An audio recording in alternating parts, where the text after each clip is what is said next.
everyone. Good afternoon. Thank you. I'm Cher, and I am very delighted and elated to be able to introduce our speaker for this afternoon. Now, I have a question for you.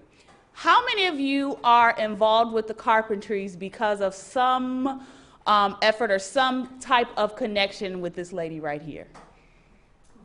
Look at the hands.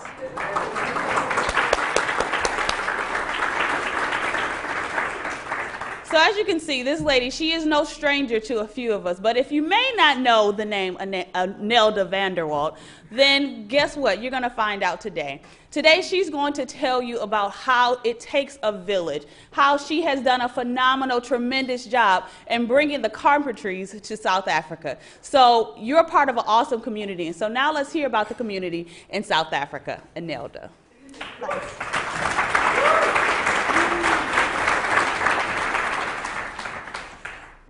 Thank you very much for the very kind introduction, Cher, and thank you very much for the warm welcome. It's not about how I built this village, it's about how you built this village. So I am going to, in the course of the next few minutes, tell you a little bit more about myself. Some of us just kind of started working together and we don't actually know too much about each other before this collaboration started. So I'm going to tell you a little bit about how I came to the Carpentries, and then I'm going to follow up with some spotlights on our workshops, our instructors, our learners, the curriculums that we teach, and our sustainability and funding plans and activities. I hope you're going to enjoy the talk. We have some surprise acts. And you would notice that I have changed the title, but I didn't know if it was allowed, so an image to say it takes a global village. And I hope by the end of this talk you're going to see what you are contributing in places that you might never travel to, that you might never meet people from, but with everything that you're doing, you are making a difference. So I'm very happy to be here because in 2015, after one of my worst workshops ever, I was so excited about the Carpentries that at 11:45 at night, I sent Greg an email to say, I have this idea, let's do a Carpentry Unconference in Cape Town. And sometimes in the Carpentries, you just have to speak this idea and other people make it happen. You don't even have to do any work.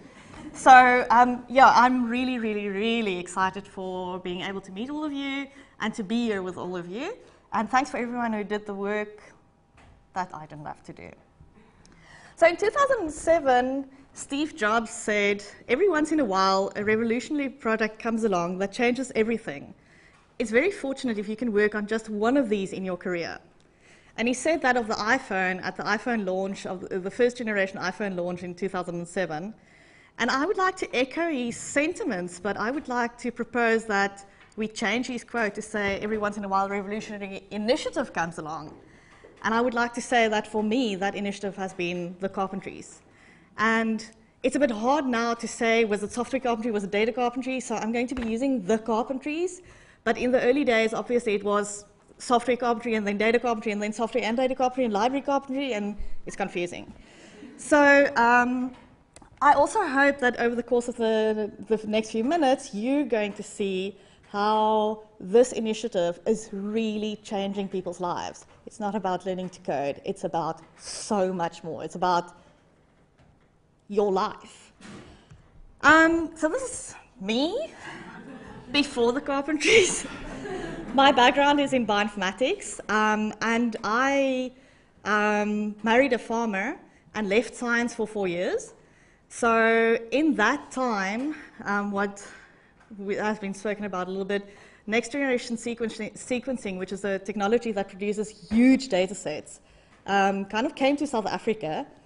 And in 2010, I went back to the workplace, and sequencing, next-gen sequencing was a thing. And there were all these biologists sitting with their hands in the air. But I, as a master's student, came through a lab where we had incredibly visionary people working, I think, with Des, some of the early pioneers of bioinformatics in South Africa, who had compiled teams of physicists and computer scientists and professional software developers in a lab at a university. And I was privileged enough to be one of the first master students to come through bioinformatics in South Africa in this lab. So I was used to, and some of our community members like Peter van Houston, who some of you might know, was there with me. He was the systems administrator back then. And I grew up in this lab where I had everything, and anything was possible, because at coffee times you just met up with this professional software developer who's been working for a company who has big ideas about solving problems, and then you meet up with a physicist, and then you go to the engineer, and anything was possible. And so when I came back to science in 2010, and I found all these biologists who were really just not getting it, how to analyze data, and I had to train them, and I had to develop lessons the night before the workshop, and then I teach, and I spend so much time, and they just don't get it. They leave, and they have nothing. And for the next few years, I couldn't understand how it was possible to be so frustrated and unsuccessful in building capacity. And so in 2011, I came across software carpentry somehow on the internet and started reading about it and thought we should really do it, but I can't. I have a master's degree. I left science for 4 years and nobody knows me, and this is this international thing, and I can't. Someone will. So in 2014, we were running a conference and someone said, let's run a software carpentry workshop. And I was like, yes.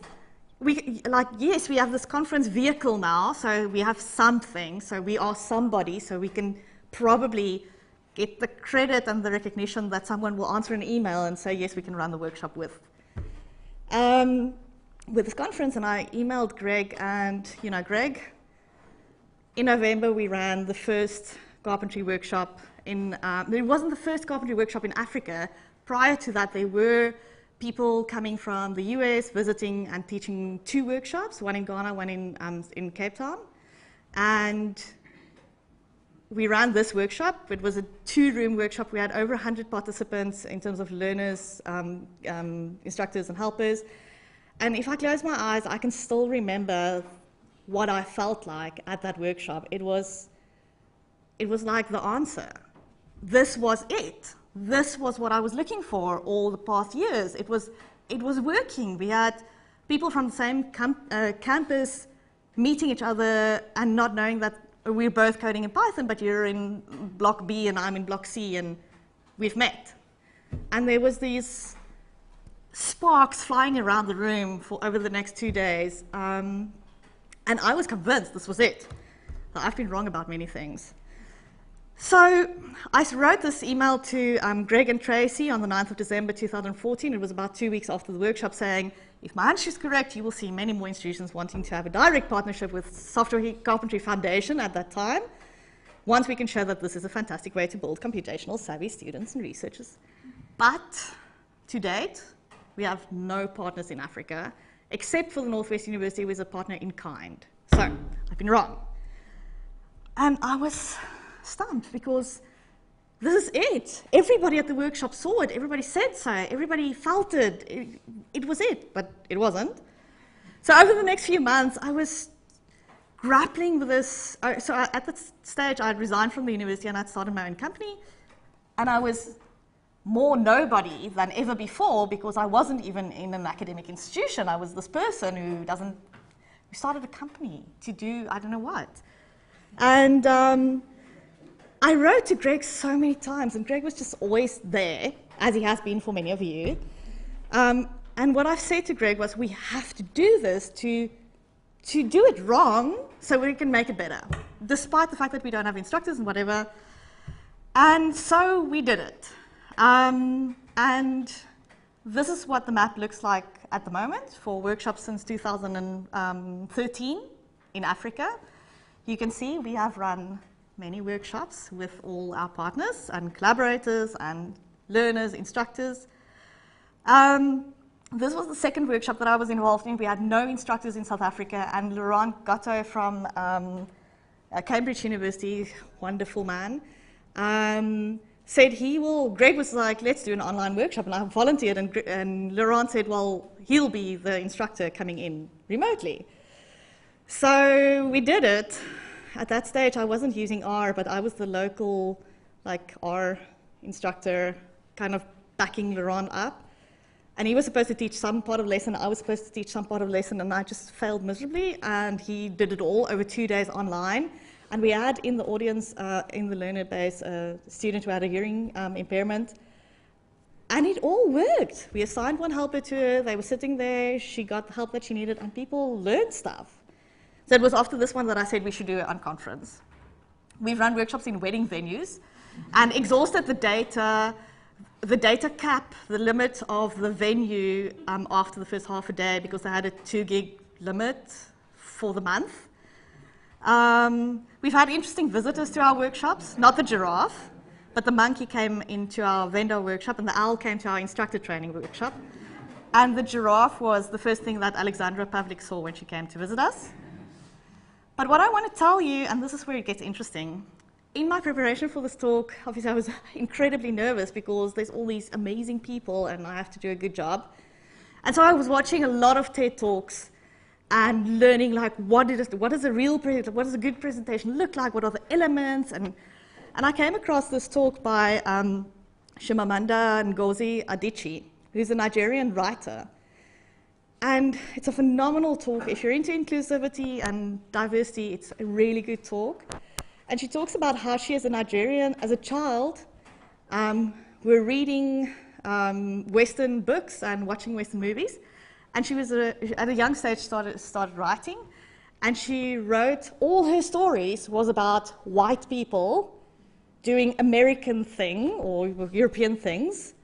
None of the characters in her stories were anything that she had ever encountered, yet she's never seen a white person in her life. So she talks about how important it is to get the story from more perspectives.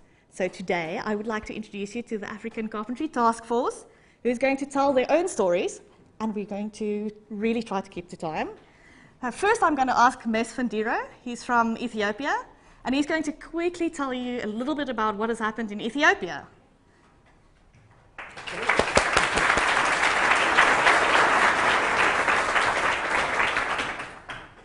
እንደምን ዋላችሁ ጤና ይስጥልኝ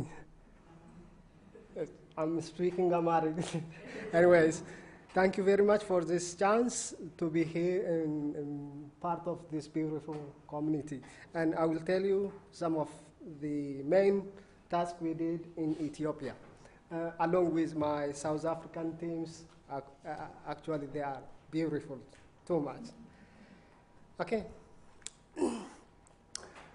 Our teams in Ethiopia composed of about 6 people. To mention some, Dr. Margaret is the one who finds and shed a light on our carpentry team in finding funds, in connecting people here and there. She is doing a wonderful job. The others are team members who can switch here and there in some of the workshop we are doing. Then we got 2 training schemas for joining the carpentries.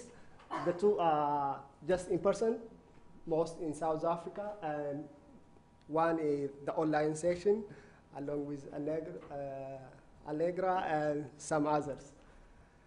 And this is the first workshop hosted in Addis Ababa from teams in South Africa. So it was data carpentry workshop, first ever hosted and trained by Anelda and Lactatia too. And this one is the last one before I'm traveling to Dublin. Almost within this, we had about 9 data carpentry workshops, almost 2 software carpentry and 1 library carpentry with 2 sessions.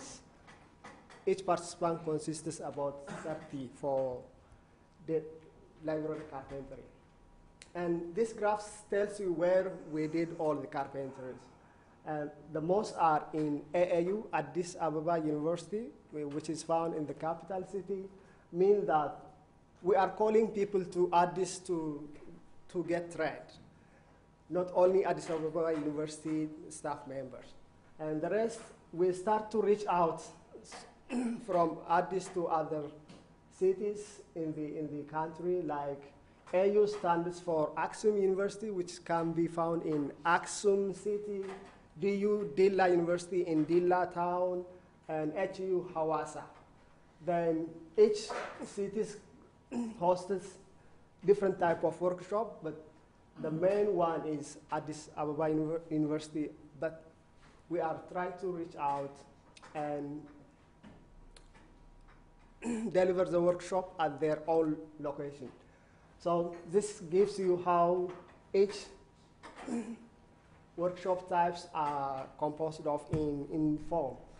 And this graph tells you how the number of participants are getting larger and larger, especially for DU. DU is the recent one, and the number of participants are getting bigger and bigger. Wow. How sustainability is maintained to keep the carpentries community growing. We are forming our ladies chapter in each workshop we are delivering in each cities, so that they will go together and support each other in a way they can like. And the other is our ladies belongs to R, but for Python we build Python community too. So in both frames we have user groups to come together once in a while, actually in a month, to train each other and to find a strategy to host workshops and so on and so on.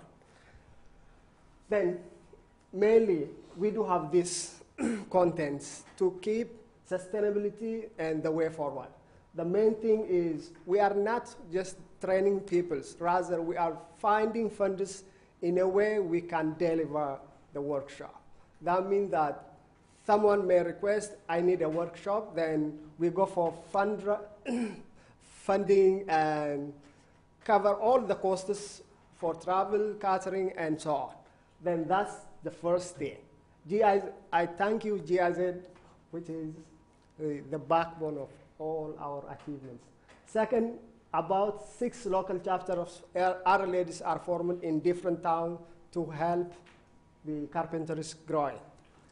And the other, if we are planning to increase research outputs, there should be national repository. We did that along carpentries too. We kicked off national repository which were not available earlier. Then the fourth one is Ethiopian Python community already built and is growing now. Not as such other ladies, but it's nice.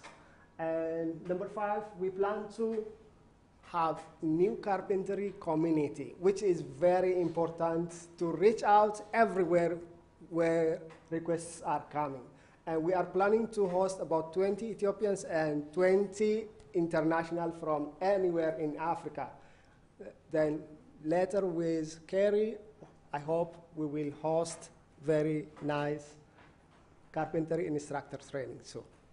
And 6, again, to complement carpentry's training, there should be some ground at the bottom and there should be another on the top. For top, Codeta is in the way to be hosted as a summer school for advanced features.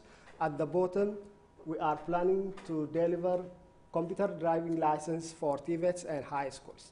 Then carpentry work will be very nice because people may not know coding, and especially they hate coding. I don't know why. So we need to reach out that. Lastly, I said also Codeta. This is what we need. I would like to thank all these organizations who are at the back of our trainings. And thank you. Okay.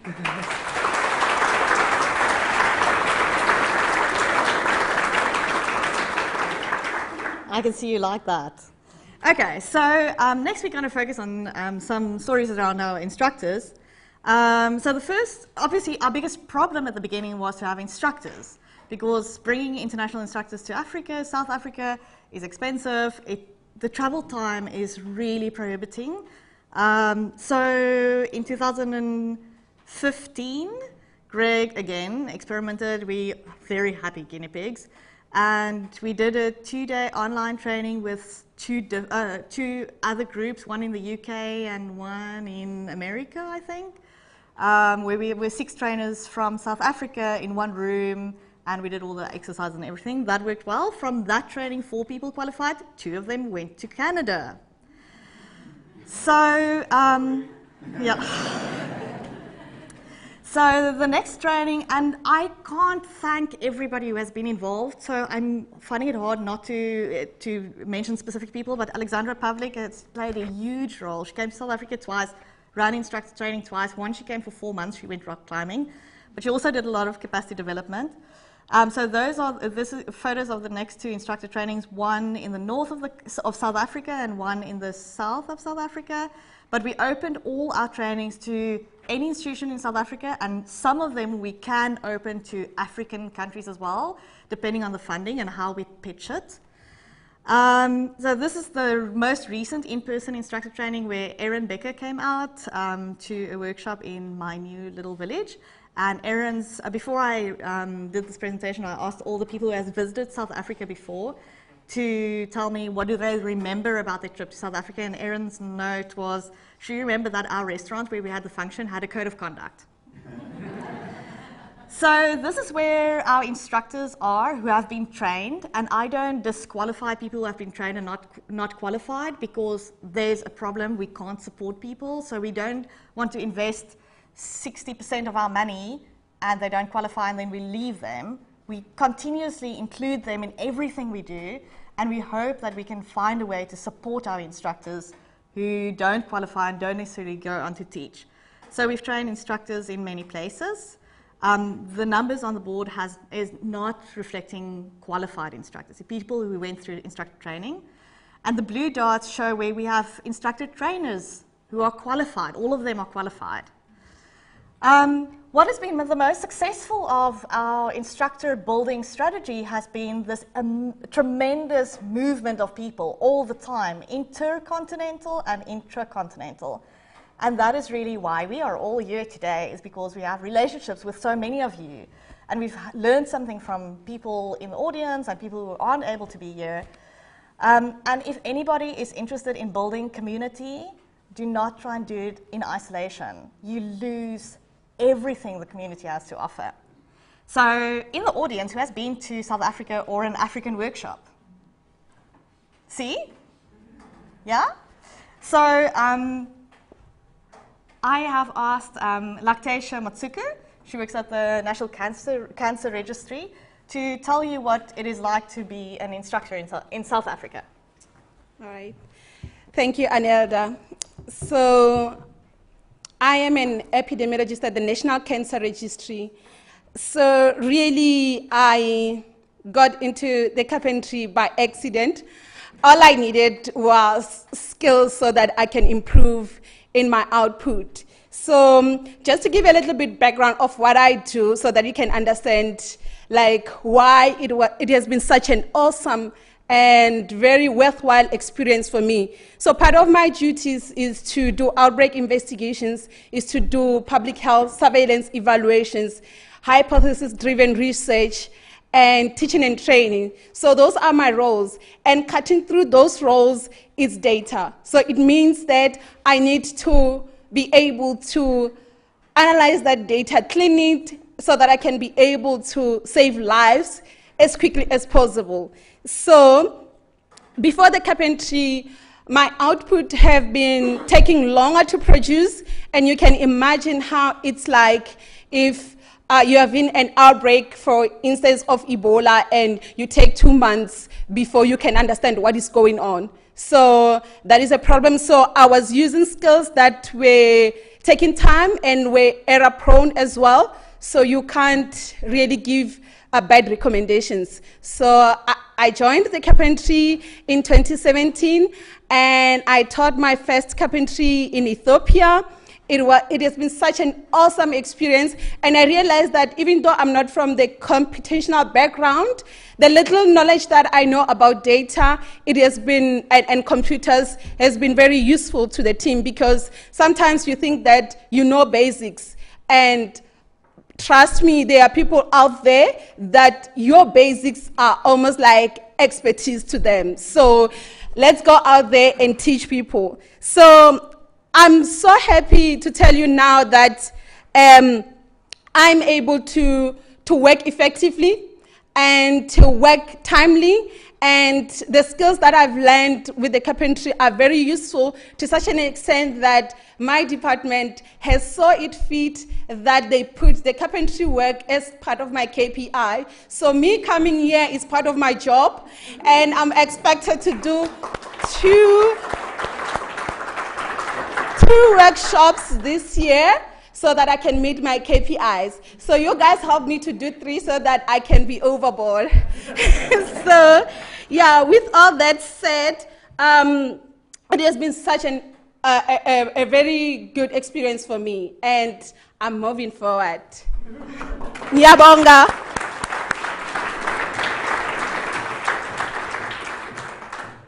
Okay, so that is a bit of a dark picture, but as I mentioned, I asked our instructors who visited South Africa, what did they take home? What was the one thing that they remember or that they thought about or whatever?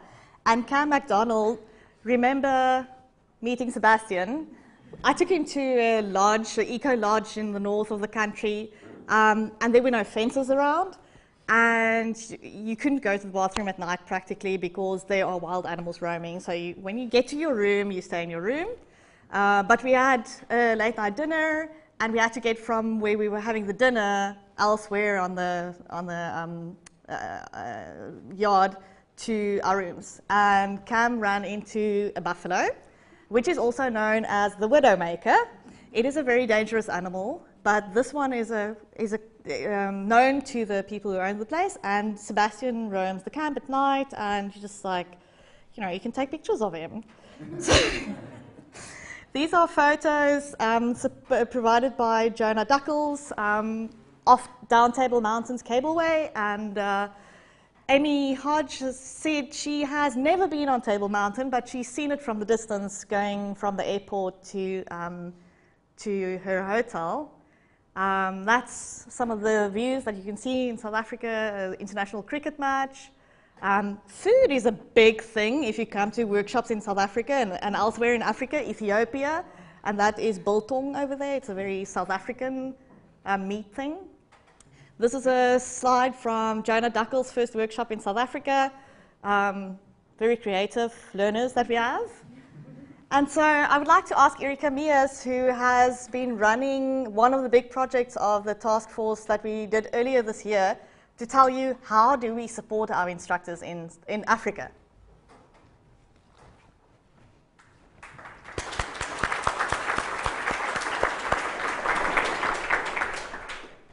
Okay, hi, thank you everyone. So as part of the African Task Force, goals that we set out for this year was to do something about the conversion rate of participants who'd been through instructor training but were not yet actively participating in workshops, whether that was teaching or even working as helpers. So in the past 5 months, what we did was we trialed an online supplement for our instructor training, for those who have attended the workshops specifically. We wanted to see whether teaching an online version of the R ecology lesson and demonstrating how the tools were used and sharing a bit about the way in which we teach at workshops would inspire those who were not actively participating to actually teach at upcoming workshops, because we have many this year, or at least feel confident to start supporting workshops in a capacity as a helper. And this, I'm happy to say, was very successful. Our trial was so successful, we're going to extend it, and you can read more about that in the poster, which unfortunately has been taken down now, but we will post an online version of that if you'd like to know more about it. And also, we do write blogs on a fairly regular basis, which are on the Carpentry's website, if you want to know more about the history of the African Taskforce. And one of the other big initiatives we have this year as African Taskforce members is boosting participation at our African Instructor Monthly online meetups, where we talk about past and upcoming workshops. And we also have a very big focus this year on sharing information about resources and workshop administration. And I'd like to invite anybody who's interested in knowing more about our African Instructor online meetups to come and chat to any of our task force members. We do have opportunities for guest hosts, if that's something you feel like you'd like to try out. Yeah, and it's a really great meeting, and we look forward to seeing you there. Thank you.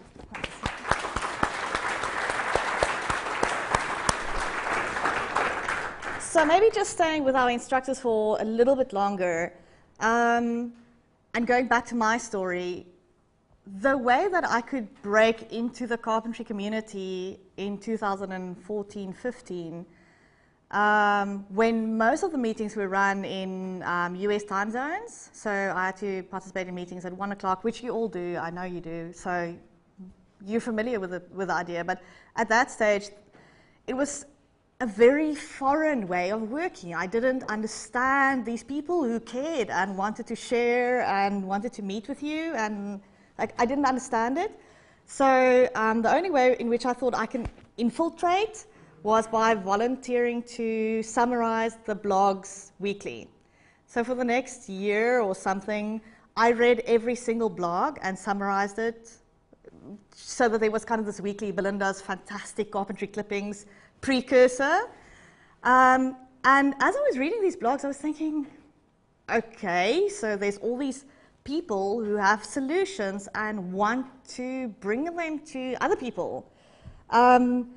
And I could do that because I could meet online with the carpentry community, but many of the people that I encounter in Africa, and it could be the same in other places, have never done an online meeting, and probably their supervisor is making very sure that they do not connect with the supervisor's international community because it's power. So you don't get to meet with someone, to work, to collaborate with an international person until you're appointed as a staff member. And then how do you pick up these skills? So one of the things that we're focusing on also through these online training of the curriculum is teaching people how to do online meetings, we have technical support at the national level now, who is helping us to support people who are having trouble implementing the video platform that we're using. And we're really, I would say over the last 5 months, have really seen a marked increased comfort that our instructors who are participating in these meetings have with being online, connecting on time, making sure that their surrounds are correct, making sure that they have good internet when they are meeting up, when they can. And I think that has been one of the things that has been the most useful, is to tell people show people how easy it is to connect to anyone. So a little bit about our learners. What am I doing for time? Okay. So again, feedback from international instructors who had visited us. Alexandra said the one thing that she remembers is the students were so resourceful. At that workshop, as at many other workshops, we had some Wi-Fi issues, and people just got onto their data, and data is very expensive in South Africa still. I don't know about other African countries, but in South Africa, data is very expensive for a student. But they were just connecting to their mobile data and running the workshop of that. And some people came in their laptop bag with an Ethernet cable and just plugged into a plug, and we carried on with the workshop. And that's just one thing. The one thing that I've seen was, I don't know about you, but I'm quite like, this is my laptop, you don't touch it. But in some of the workshops that I've been to, people are sharing 3 people on a laptop, and they're comfortable for anyone to, like, you code, I code, you type, what am I doing?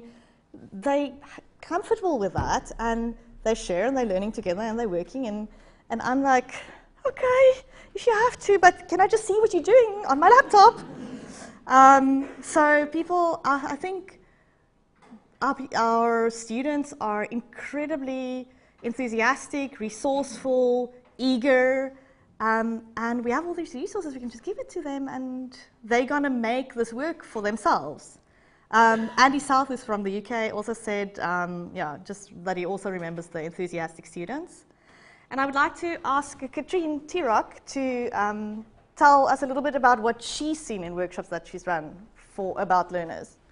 Okay, einen schönen guten Tag. Ich hoffe, ihr habt genauso viel Spaß wie ich. Or sunny bonani, as we would say in KwaZulu-Natal. So welcome everyone. Yeah, so teaching workshops in South Africa is exciting. And one thing that fascinates me a lot is the diversity of our learners. So the cultural diversity. So South Africa itself has a lot of different cultural groups. And then at our universities, we also get many staff and postgraduate students coming from different countries, different African countries, but also Europe and Asia. So in one of our workshops, or the workshop I taught at my institution, the University of KwaZulu-Natal in Durban, we had participants originally coming from Zambia, from Zimbabwe, from the Democratic Republic of Congo, Italy, Nigeria. Of course, we also had South Africans, and probably some other countries too, I don't remember.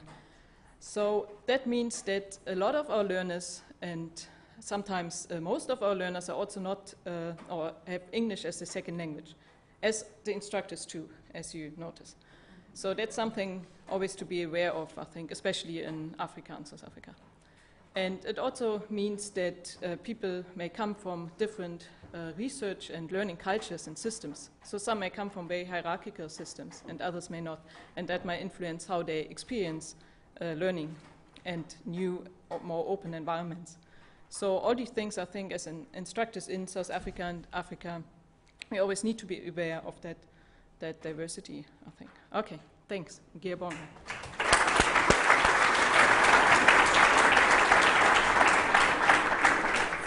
So just to show you that we do follow the carpentry practices and we get the same results, we have green stickies, and it says roughly the same as what your green stickies say. So people are surprised and excited about what they found at the workshops. They see that we can collaborate, and they enjoy the tempo at which we're teaching.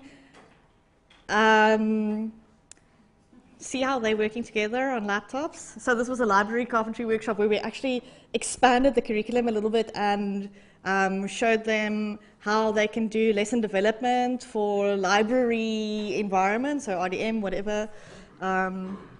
It was fun. It was with Gavin McDonald. They bring their own laptops. One of the questions that I've had very often is, but do people have laptops? And I don't know.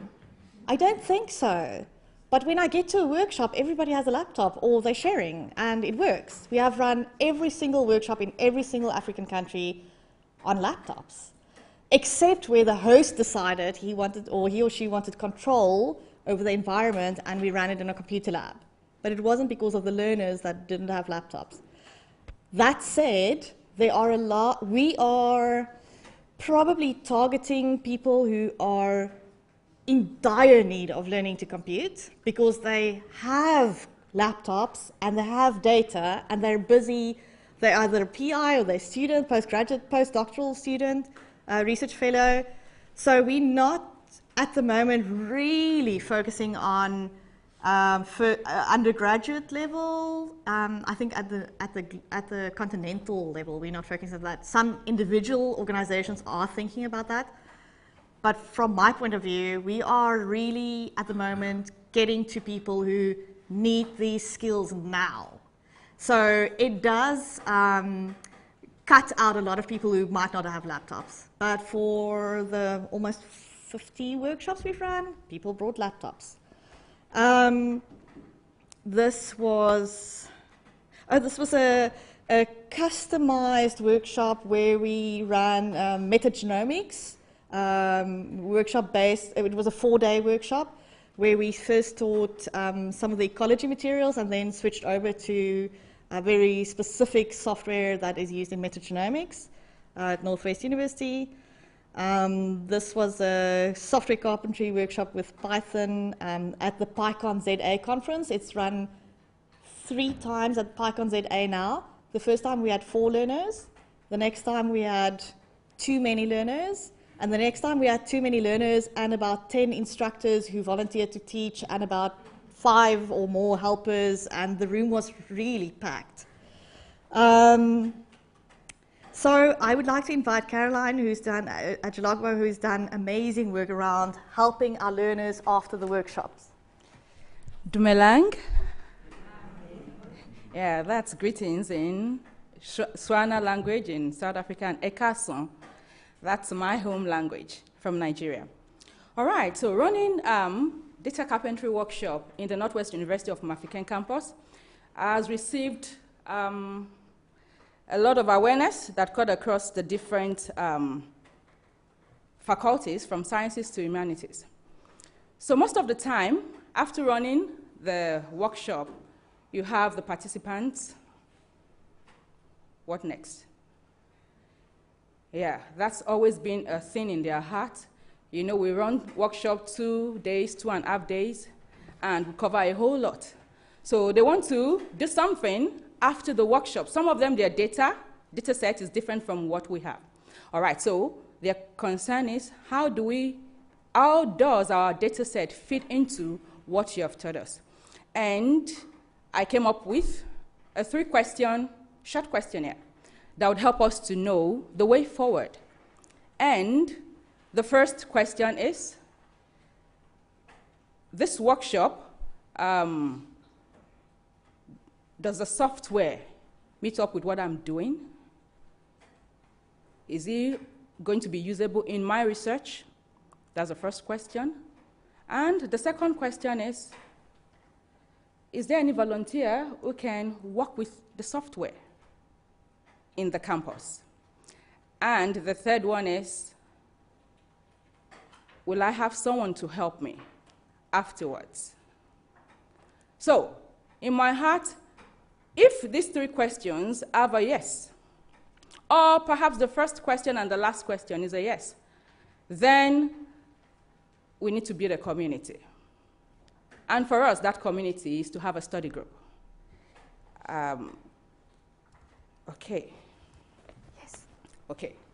So, if these questions, like I said, the 3 answers, yes, or just the first and the last is yes, we started a study group in the Mafikeng campus. And the study group is over a year now. We meet sometimes twice in a month, and most of the time once in a month, because the people helping are also busy. But we meet consistently. And we noted that for the use of our software to be sustainable in the community, then continuity is very important.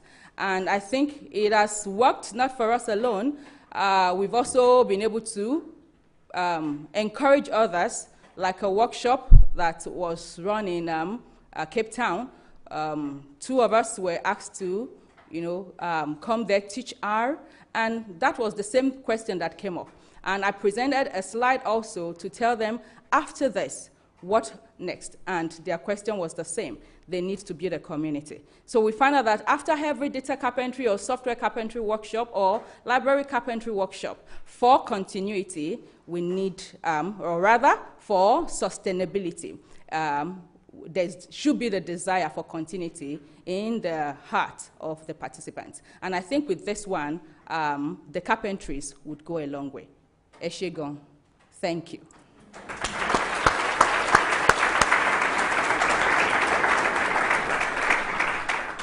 I'll steal the thunder and show the photo of the study group. So what do we teach at our workshops? What is popular? What works? What do we do? And basically, and Kaylee Lena will talk more about this, over time we have realized that there's this, and I don't know how to pronounce this word, continuum, where we have some environments where a stock standard software carpentry is just not going to work, or the full data carpentry ecology is just not going to work. So we have blended a lot of the curriculum. Most of our workshops are some version of the core curriculum with buy-in from the people who make decisions. And I think going forward, as I see it going forward in Africa, for places where we're going first, you can't just deliver the stock standard workshop. You have to understand who you're teaching to, and you have to bring the lessons that's going to work for them. And in places where the carpentry has been running for a year or two now, we have some instructors, we have a broader learner base, we have buy-in, we have understanding of what data carpentry is, what software carpentry is, what library carpentry is. There, the stock standard curricula are kind of more usable because we are attracting subsets of people. But when we go to an institution for the first time, people are so hungry to learn whatever you're going to give them that to not scare them off, you have to think very carefully about what it is that you're going to offer them. And you don't necessarily have to learn R and Excel and OpenRefine and SQL over 2 days if you've never heard the word R. So that's how we've been rolling. And Kaylee Lino will tell you a little bit more about what she has seen at workshops that she's participated in. Hi, everyone. So yeah, just very quickly, as Anelda said, in Africa and South Africa, where I'm from, we teach all the carpentries, but we're often mixing and matching between them. And in my case, I'm rooted in library carpentry, but I've taught, helped, or participated at all of them across South Africa and as well as in Ethiopia. And I mainly teach OpenRefine, and although I've taught the ecology OpenRefine lesson a number of times, I've never actually taught it to ecologists.